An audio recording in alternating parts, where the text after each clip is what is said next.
what is up mga kapag-on? So tapos na tayong mag-fit ng ating costume as Apostle Andrew, and ngayon pupunta kami sa proposed parish para sa misa ng lahat ng apostoles. So see you guys.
What's up mga kapag-on?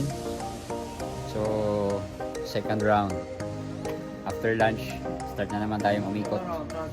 Ayun. So ikot na naman yung mga apostoles mga kapag-on. So see you sa mga bahay nyo. Umabot sa amon ang imong ginharian.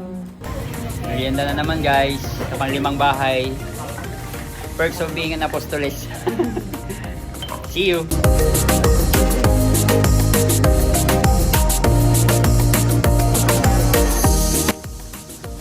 So what is up mga kapag-on? Tapos na ang first day.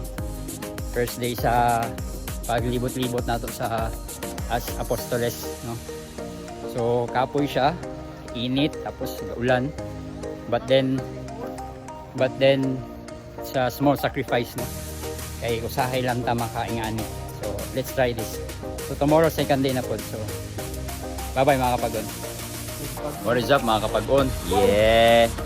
Second day of Apostoles ikot. See you guys sa inyong mga balay.